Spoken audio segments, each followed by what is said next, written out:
നമസ്കാരം. സന്ധ്യാദീപത്തിലേക്ക് എല്ലാ സജ്ജനങ്ങൾക്കും സ്വാഗതം.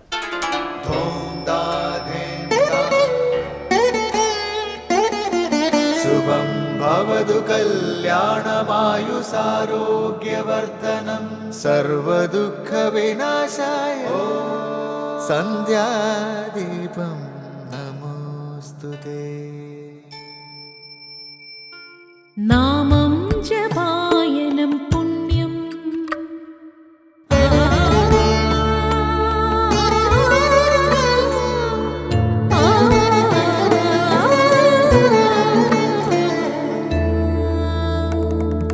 നാമം ജപായനം പുണ്യം നിരുപമദീപാങ്കുരം പോലെ സ്വരശ്രുതിലയവരമതുലം ദീവാങ്കണം മോക്ഷ സംഗീതസാരം നീളും വഴിത്താരയിൽ ജീവതാരം മന്ത്രാലാപം മായാവിൻ നിൻ പ്രസാദം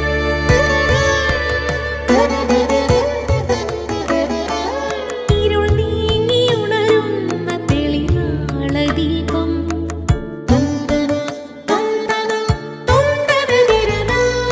ഇരുൾ നീങ്ങിയുണരുന്ന തെളിനാളദീപം പ്രണവാമൃതം ചൊരിയുന്ന ദീപം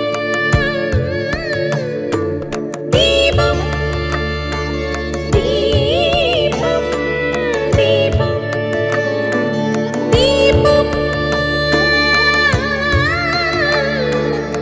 സന്ധ്യാദീപം.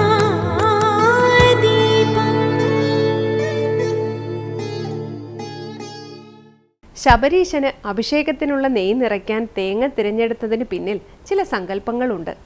തേങ്ങയുടെ കീഴ്ഭാഗത്ത് ബ്രഹ്മാവും സരസ്വതിയും, മധ്യത്തിൽ വിഷ്ണുവും ലക്ഷ്മിയും, കണ്ഠത്തിൽ ശിവനും പാർവതിയും, മുകളിൽ സകല ദേവീ ദേവന്മാരും കുടികൊള്ളുന്നു എന്നാണ് സങ്കല്പം. അതാണ് നെയ്യ് അഭിഷേകത്തിന് നാളികേരം സ്വീകരിക്കാൻ കാരണം.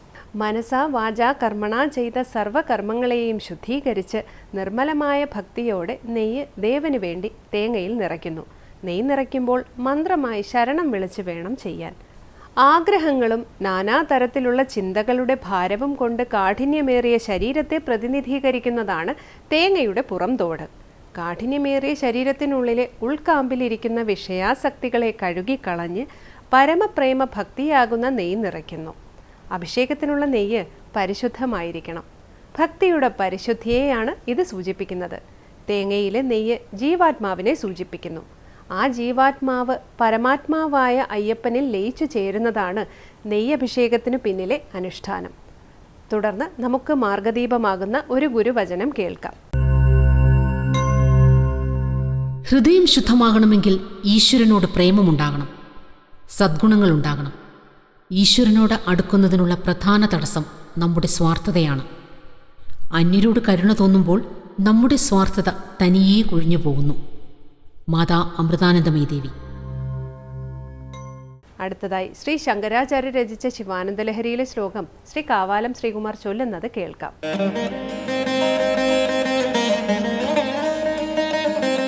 ക്രീഡാർത്ഥം സൃജസി പ്രപഞ്ചമഖിലം ക്രീഡാമൃഗാസ്തേ ജനാഃ യത് കർമാചരിതം മയാ ച ഭവത പ്രീത്यै ഭവത്യേവ തത് ശംഭോ സ്വസ്യ കുതൂഹലസ്യ കരണം മച്ചേഷ്ടിതം നിശ്ചിതം തസ്മാൻ മാമകരക്ഷണം പശുപതേ കർത്തവ്യമേവ ത്വയാ. ക്രീഡാർത്ഥം സൃജസി പ്രപഞ്ചമഖിലം ക്രീഡാമൃഗാസ്തേ ജനാഃ യത് കർമാചരിതം മയാ ച ഭവത പ്രീത്यै ഭവത്യേവ തത് ശംഭോ സ്വസ്യ കുതൂഹലസ്യ കരണം മച്ചേഷ്ടിതം നിശ്ചിതം തസ്മാൻ മാമകരക്ഷണം പശുപതേ കർത്തവ്യമേവ ത്വയാ. സന്ധ്യാദീപം.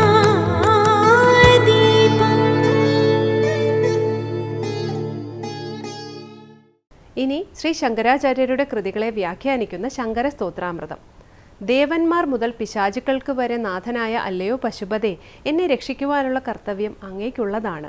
ക്രീഡാർത്ഥം ഈ പ്രപഞ്ചത്തെ സൃഷ്ടിച്ച അങ്ങേക്ക് വിധേയമാണ് എല്ലാം. ഞാനും ഭഗവാനെ നിനക്ക് വിധേയൻ തന്നെ. ഞാൻ ചെയ്യുന്ന കർമ്മമെല്ലാം നീ ചെയ്യുന്ന കർമ്മം തന്നെയാണ്. ഇത്തരത്തിൽ പ്രാർത്ഥിക്കുന്ന ശിവാനന്ദലഹരിയിലെ 66-ാം ശ്ലോകമാണ് സ്വാമി ചിദാനന്ദപുരി ശങ്കര സ്തോത്രാമൃതത്തിൽ വ്യാഖ്യാനിക്കുന്നത്.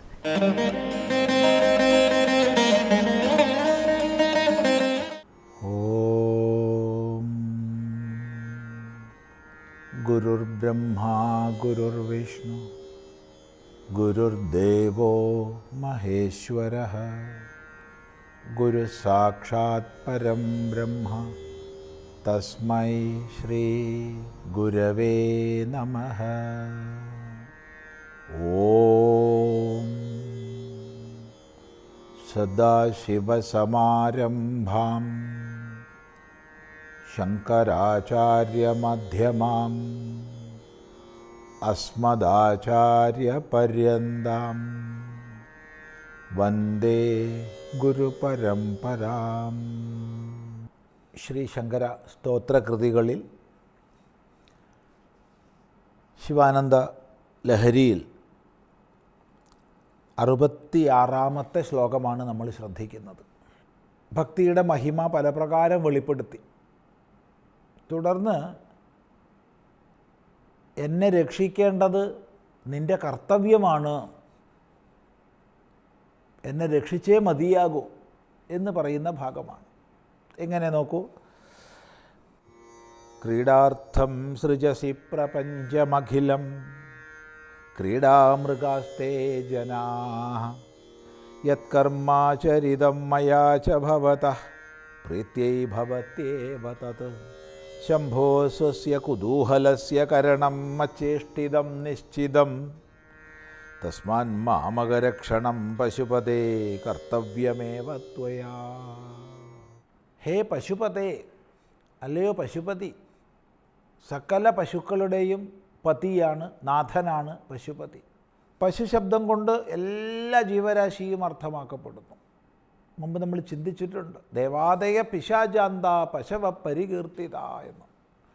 ദേവന്മാർ മുതൽ പിശാചുക്കൾ വരെ സകലവും പശുക്കളാണ്. ഈ പശുക്കളുടെ എല്ലാം നാഥനാണ്, പതിയാണ് ഭഗവാൻ. അതുകൊണ്ടാണ് പശുപതി എന്ന് പേര്. ഹേ പശുപതേ, മാമകരക്ഷണം, എൻ്റെ രക്ഷണം, എന്നെ രക്ഷിക്കുക എന്നുള്ളത് ത്വയാ കർത്തവ്യമേവ, നിന്നാൽ കർത്തവ്യം തന്നെയാണ്. എന്തുകൊണ്ട് പറയാണ്? ക്രീഡാർത്ഥം സൃജസി പ്രപഞ്ചമഖിലം. പ്രപഞ്ചമഖിലം, പ്രപഞ്ചത്തെ മുഴുവൻ. പ്രപഞ്ചം എന്ന് പറഞ്ഞാൽ പ്രകർഷേണ വർദ്ധിച്ച തോതിൽ പഞ്ചത്വം, ആകാശം, വായു, അഗ്നി, ജലം, ഭൂമി, ഈ 5 ഭൂതങ്ങൾ ചേർന്നിരിക്കുന്നത്. 5 ഭൂതങ്ങളുടെ ചേർച്ച എവിടെയാണോ അതാണ് പ്രപഞ്ചം. അപ്പോൾ ഈ പ്രപഞ്ചത്തെ മുഴുവൻ അഖിലം, ഖിലം എന്ന് പറഞ്ഞാൽ ബാക്കിയുള്ളത്, അഖിലം പൂർണ്ണമായി നിശേഷമായി, ഈ പ്രപഞ്ചത്തെ നിശേഷമായി സൃജസി, നീ സൃഷ്ടിക്കുന്നു, നീ സർജനം ചെയ്യുന്നു, നീ സൃഷ്ടിക്കുന്നു. എന്തിന്? ക്രീഡാർത്ഥം, ക്രീഡയ്ക്കായിക്കൊണ്ട്. ഇവിടെ എന്തുകൊണ്ട് ഈശ്വരൻ ഈ പ്രപഞ്ചരചന ചെയ്യുന്നു എന്നുള്ളത് പല ദൃഷ്ടികോണുകളിലൂടെ വിചാരം ചെയ്യപ്പെട്ടിട്ടുണ്ട്. ചിലർ ഭോഗാർത്ഥം ആണ് സൃഷ്ടി എന്ന് പറയും, ഭഗവാന്റെ ഭോഗത്തിനായിക്കൊണ്ടാണ്. എന്നാൽ ആപ്തകാമൻ എന്ത് സ്പൃഹയാണുള്ളത്? ആപ്തകാമൻ എന്ത് ആഗ്രഹമാണ്? ഒന്നുമില്ല. അപ്പോൾ പിന്നെ ഭോഗാർത്ഥം എന്ന് പറയാൻ പറ്റുമോ? അപ്പോൾ പിന്നെ ക്രീഡാർത്ഥം, ക്രീഡയ്ക്ക് വേണ്ടി, കളിക്കാൻ വേണ്ടി. കൊച്ചുകുട്ടികൾ കളിക്ക് വേണ്ടി പലതും ചേർത്ത് പലതും ഉണ്ടാക്കും, പിന്നെ അതിനെ തന്നെ വിഘടിപ്പിക്കും, പിന്നെ വീണ്ടും ഘടിപ്പിക്കും. ഇങ്ങനെയാണ്. അത് എന്തിനെന്ന് ചോദിച്ചാൽ പറയാൻ പറ്റില്ല. ക്രീഡാർത്ഥം. അപ്പോൾ ഇവിടെ ആ ഒരു പക്ഷത്തെ സ്വീകരിച്ചിരിക്കുകയാണ്. കുറച്ചുകൂടി വിചാരം മുന്നോട്ട് പോകുമ്പോൾ ആപ്തകാമൻ ഒരു സ്പൃഹയും ഇല്ല എന്നുള്ളത് കൊണ്ട് ഈശ്വരന് സ്വഭാവമാണിത്. അത് ക്രീഡാർത്ഥമാണെന്നോ ഭോഗാർത്ഥമാണെന്നോ ഒന്നും പറയാൻ പറ്റില്ല. ആത്മനഃ ഏഷ സ്വഭാവ, ഇത് ആത്മാവിൻ്റെ സ്വഭാവമാണെന്ന് പറഞ്ഞിട്ടാണ് ആചാര്യന്മാരത് ഉപസംഹരിക്കുന്നത്. അതായത് സൃഷ്ടി ഈശ്വരനിൽ സഹജമാണ്, സ്വാഭാവികമാണെന്ന്. എങ്കിലും ഇവിടെ ഈ ശ്ലോകത്തിൽ ക്രീഡാർത്ഥം എന്നുള്ള പക്ഷം എടുത്തിരിക്കുക.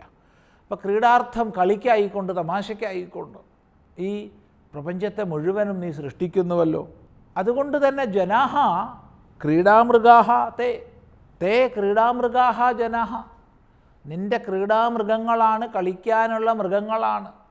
മൃഗശബ്ദത്തിന് മാനെന്ന് പ്രസിദ്ധാർത്ഥം. അപ്പോൾ നിനക്ക് സന്തോഷത്തെ പ്രദാനം ചെയ്യുന്ന, നിനക്ക് കളിക്കുന്നതിനായിക്കൊണ്ടുള്ള മാനുകളെ പോലെയാണ് ഈ ലോകത്തിലുള്ള എല്ലാ ജനങ്ങളും. താത്പര്യം എല്ലാവരും നിനക്ക് വിധേയരാണ്. അങ്ങനെ വരുമ്പോൾ ഞാനും നിനക്ക് വിധേയൻ തന്നെ എന്നർത്ഥം. അപ്പം ഞാൻ ചെയ്യുന്ന കർമ്മം ഏത് കർമ്മമോ ആകട്ടെ, അത് എൻ്റെ പരിതോഷത്തിനാവട്ടെ, എങ്കിലും അത് നിൻ്റെ കർമ്മമാണ്. കാരണം നീയാണ് ഇതിൻ്റെ മുഴുവൻ യജമാനൻ. അതാണ് പറയുന്നത്, യത് കർമാചരിതം മയാച. മയാ എന്നാൽ യത് കർമ്മ ആചരിതം, യാതൊരു കർമ്മം ആചരിക്കപ്പെടുന്നുവോ, ആചരിക്കപ്പെട്ടുവോ, ഇത്രയും കാലമായി എന്നാൽ എന്ത് കർമ്മം ആചരിക്കപ്പെട്ടുവോ. അവിടെ ഞാൻ ഏത് കർമ്മത്തെ ആചരിക്കുന്നുവോ എന്ന് കർത്തരി പ്രയോഗമല്ല, മറിച്ച് എന്നാൽ ഏത് കർമ്മം ആചരിക്കപ്പെട്ടുവോ എന്ന കർമ്മണി പ്രയോഗമാണ്. ഇപ്പോൾ കർത്തരി പ്രയോഗത്തിൽ എപ്പോഴും കർത്താവിൻ്റെ ഇച്ഛയ്ക്ക് അധീനമാണ് കർമ്മം. എന്നാൽ കർമ്മണി പ്രയോഗത്തിൽ അങ്ങനെയല്ല, ആ കർമ്മത്തിനാണ് പ്രാധാന്യം, അതിന് നിമിത്തമാവുകയാണ് കർത്താവ്. അതുകൊണ്ട് കർത്താവ് അവിടെ തൃതീയ വിഭക്തിയിലാണ് വരുന്നത്. മയാ എന്നാൽ യാതൊന്ന് ആചരിക്കപ്പെട്ടുവോ അതെല്ലാം ഭവതഃ പ്രീത്യൈ, ഭവാന്റെ പ്രീതിക്കായിക്കൊണ്ട് തന്നെയാണ്. ഭവത്യേവ ഭവിക്കുന്നു, ഭവാന്റെ പ്രീതിക്കായിക്കൊണ്ട് ഭവിക്കുന്നു. അപ്പോൾ ചിലപ്പോൾ ചോദ്യം വരാം, അതെങ്ങനെയത്? എൻ്റെ പ്രീതിക്കും വിരോധത്തിനും രണ്ടിനും കാരണമായി കൂടെ? ഇല്ല, ഞാൻ എന്ത് ചെയ്യുന്നുണ്ടോ അത് അവിടുത്തെ ഇച്ഛയ്ക്കനുസൃതമാണ്. അതുകൊണ്ട് ഞാൻ ചെയ്യുന്നത് ഭവാന്റെ പ്രീതിക്കായിക്കൊണ്ട് തന്നെ ഭവിക്കുന്നു എന്നിവിടെ കൽപ്പിക്കുകയാണ്. അതുകൊണ്ട് എന്നെ രക്ഷിക്കേണ്ടത് നിൻ്റെ കർത്തവ്യമാണ്. ഇതാണ് ഭക്തൻ്റെ കാഴ്ചപ്പാട്. ഈ ശ്ലോകം അല്പം കൂടി ശ്രദ്ധിക്കേണ്ടതുണ്ട്. അത് നമുക്ക് അടുത്ത പ്രാവശ്യമാവട്ടെ.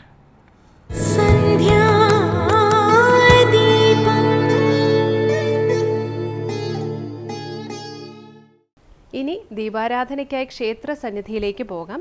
അവിടുത്തെ അനുഷ്ഠാനങ്ങളും പ്രതിഷ്ഠാ മാഹാത്മ്യവും മനസ്സിലാക്കി ദീപാരാധന തൊഴുതു മടങ്ങാം. എല്ലാവർക്കും നമസ്കാരം.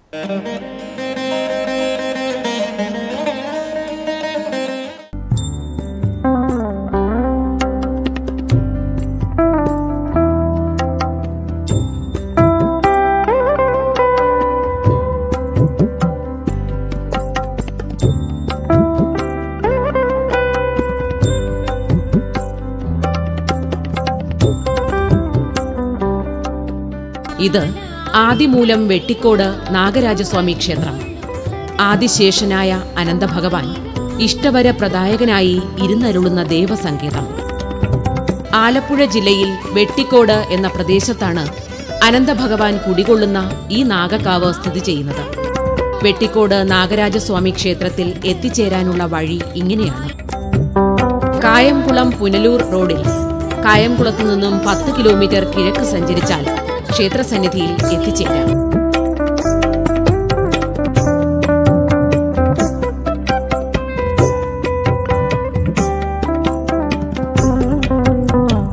അടൂർ നഗരത്തിൽ നിന്നും 18 കിലോമീറ്റർ പടിഞ്ഞാറ് സഞ്ചരിച്ചാൽ വെട്ടിക്കോട് കവലയിൽ എത്തിച്ചേരും.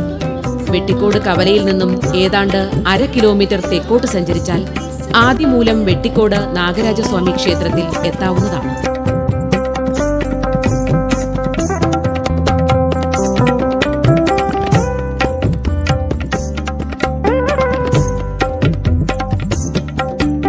വെട്ടിക്കോട് നാഗരാജസ്വാമി ക്ഷേത്രത്തിന്റെ ഐതിഹ്യം ഇപ്രകാരമാണ്.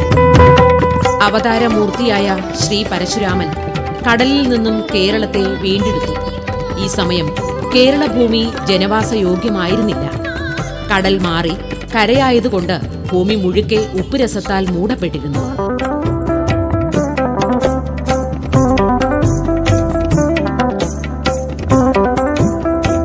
ഭൂമിയുടെ ഈ ദുസ്ഥിതി കണ്ട് പരശുരാമൻ കൈലാസ അധിപതിയായ ശ്രീ പരമേശ്വരനോട് സങ്കടമുണർത്തിച്ചു.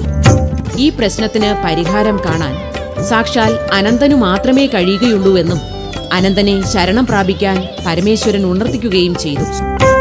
ശിവഭഗവാന്റെ നിർദ്ദേശപ്രകാരം പരശുരാമൻ അനന്തനെ പ്രത്യക്ഷപ്പെടുത്താൻ തപസ് ആരംഭിച്ചു. ഏറെക്കാലത്തെ തപസ്സിനു ശേഷം അനന്തൻ പരശുരാമന്റെ മുന്നിൽ പ്രത്യക്ഷനായി. തന്റെ മുന്നിൽ പ്രത്യക്ഷനായ അനന്തനെ പരശുരാമൻ തനിക്കുള്ള സങ്കടമുണർത്തിച്ചു. ഭൂമിയിൽ നിറഞ്ഞ കടലോരു മാറ്റി ജനവാസയോഗ്യമാക്കാമെന്ന് അനന്തൻ സമ്മതിച്ചു. അതിൻ പ്രകാരം അനന്തൻ സർപ്പഗണങ്ങളെയെല്ലാം വിളിച്ചു വരുത്തി. മുഖം ഭൂമിയിൽ താഴ്ത്തിവെച്ച് നാവുകൊണ്ട് കടലോരു വലിച്ചെടുക്കാൻ സർപ്പങ്ങൾക്ക് അനന്തൻ ആജ്ഞ നൽകി. ഈ വിധം കേരളഭൂമിയിൽ നിറഞ്ഞു നിന്ന കടലോരു മുഴുവൻ സർപ്പഗണങ്ങൾ നിശേഷമില്ലാതാക്കി ഭൂമി ജനവാസയോഗ്യമാക്കി തീർത്തു.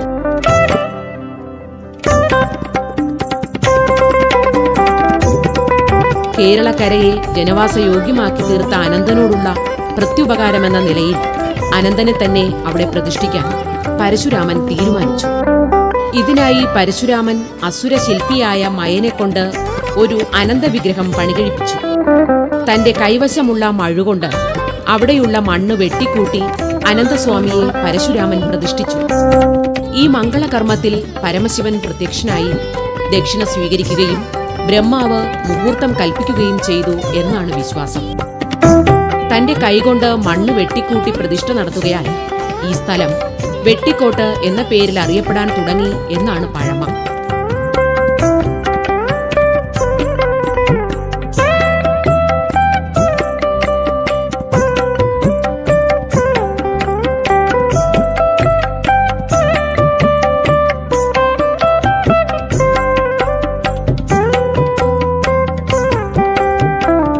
പതിനേഴാം നൂറ്റാണ്ടിൽ കേരളത്തിൽ തറവാടുകളിലേതടക്കം ഏതാണ്ട് 30,000 സർപ്പക്കാവുകൾ ഉണ്ടായിരുന്നു എന്നാണ് കണക്ക്. ഇത്രയും വ്യാപകമായ നാഗാരാധന ലോകത്തിലെങ്ങുമില്ല എന്നാണ് വിശ്വാസം. വെട്ടിക്കോട് നാഗരാജസ്വാമി ക്ഷേത്രത്തിലെ പ്രധാന പ്രതിഷ്ഠയായ അനന്തൻ നാഗരാജന്മാരിൽ പ്രമുഖ സ്ഥാനം വഹിക്കുന്നു. ആദിശേഷൻ എന്നാണ് അനന്തന്റെ മറ്റൊരു നാമം.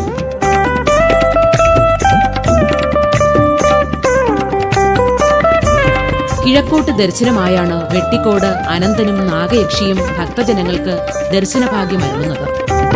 ബ്രാഹ്മമുഹൂർത്തത്തിൽ തന്നെ പ്രഭാത പൂജകൾ കഴിഞ്ഞിരിക്കണം എന്നതാണ് ഇവിടുത്തെ നിയമം. നിത്യേന അതിരാവിലെ അഭിഷേകം, നിവേദ്യ സമർപ്പണം, പൂജ എന്നിവ നടക്കുന്നു. മധ്യാഹ്നത്തിന് മുമ്പായി ഉച്ചപൂജയും ഇവിടെ നടന്നുവരുന്നു. വൈകിട്ട് പൂജകളൊന്നുമില്ല. കന്നി തുലാമാസങ്ങളിലെ പൂയമായില്യം നാളുകളിൽ ദീപാരാധനയും അത്താഴപൂജയുമുണ്ട്. വെട്ടിക്കോട് നാഗരാജസ്വാമി ക്ഷേത്രത്തിന്റെ ഊരാൺമ മേപ്പള്ളിൽ ഇല്ലക്കാർക്കാണ്.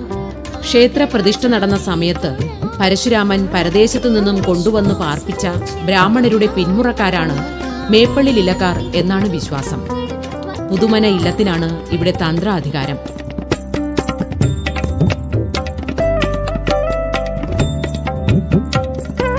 വെട്ടിക്കോട് നാഗരാജസ്വാമി ക്ഷേത്രത്തിന്റെ പടിഞ്ഞാറ് ഭാഗത്തായി മേപ്പള്ളിൽ ഇല്ലത്തിന്റെ മൂലസ്ഥാനവും തേവാരപുരയും നിലവറയും സ്ഥിതി ചെയ്യുന്നു.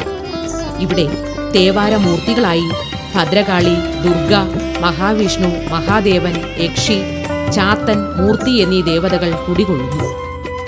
നിത്യവും രാവിലെ ഇവിടെ പൂജകൾ നടന്നുവരുന്നു. മേപ്പള്ളിൽ നിലവറയും ഇവിടെ കാണാവുന്നതാണ്. നിലവറയിൽ വർഷത്തിലൊരിക്കൽ തുലാമാസത്തിലെ ആയില്യം കഴിഞ്ഞു വരുന്ന ഞായറാഴ്ചയോ ദ്വാദശി നാളിലോ 100 പാലും നിവേദ്യം നടക്കും.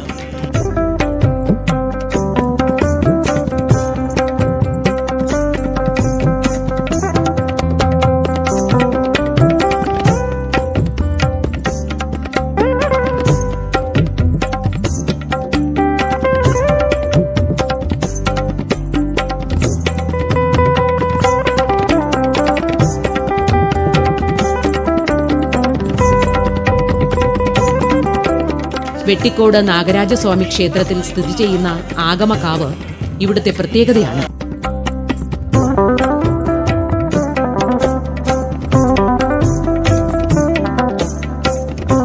വീടുകളിലും മറ്റുമായി കേരളത്തിൽ പണ്ട് നിരവധി സർപ്പക്കാവുകൾ നിലനിന്നിരുന്നു.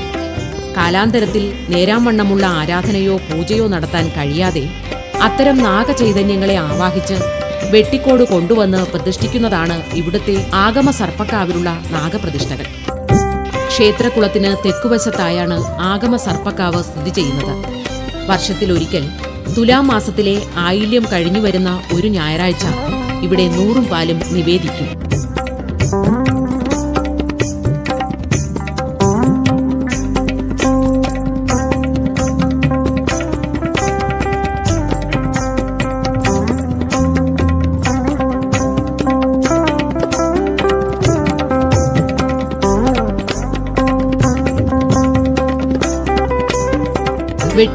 നാഗരാജസ്വാമി ക്ഷേത്രത്തിലെ ദേവന്റെ തിരുനാളായി ആഘോഷിക്കപ്പെടുന്നത് കന്നിമാസത്തിലെ ആയില്യം നാളിലാണ്. വെട്ടിക്കോട്ട് ആയില്യം എന്ന പേരിലാണ് ഇതറിയപ്പെടുന്നത്.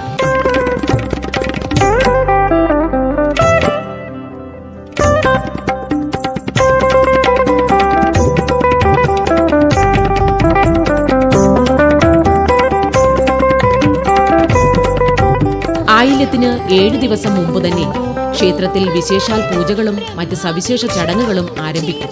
പൂയം നാളിൽ നാഗരാജാവിനെയും നാഗയക്ഷിയെയും സർവ്വ ആഡംബര വിഭൂഷിതരാക്കി പൂജ നടത്തും. ഈ അവസരത്തിൽ നടക്കുന്ന ദീപാരാധന ദർശിക്കുന്നത് മംഗളകരമായാണ് കരുതപ്പെടുന്നത്.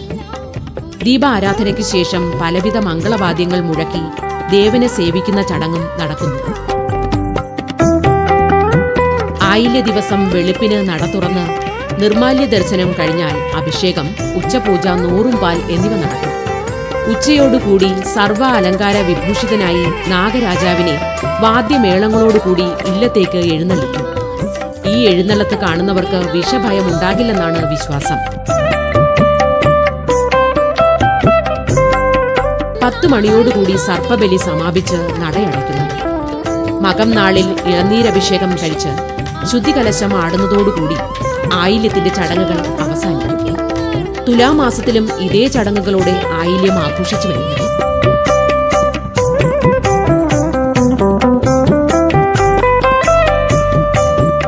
കുംഭമാസത്തിലെ ആയില്യം, ശിവരാത്രി, മേടമാസത്തിലെ ബാലഭദ്ര ജയന്തി എന്നീ വിശേഷ ദിവസങ്ങളിലും പ്രത്യേക ചടങ്ങുകൾ ഇവിടെ നടക്കുന്നു. കദളിപ്പഴമാണ് പ്രധാന നിവേദ്യം. ത്വക്ക് രോഗങ്ങൾക്ക് വിഗ്രഹത്തിലാടിയ എണ്ണ സിദ്ധ ഔഷധമായി ഭക്തർ കണ്ടുവരുന്നു. രാഹുദോഷം മാറാൻ ക്ഷേത്രത്തിൽ ഭജനമിരിക്കുന്ന പതിവുണ്ട്. സർപ്പബലിയും നൂറും പാലുമാണ് പ്രധാന വഴിപാട്.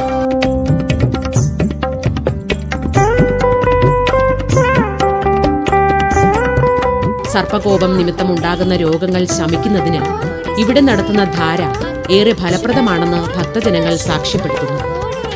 സന്താനഭാഗ്യമില്ലാത്തവർക്ക് സന്താന ലാഭത്തിനു വേണ്ടി ഉരുളി കമിഴ്ത്ത് എന്ന ചടങ്ങും നടത്തിവരുന്നു.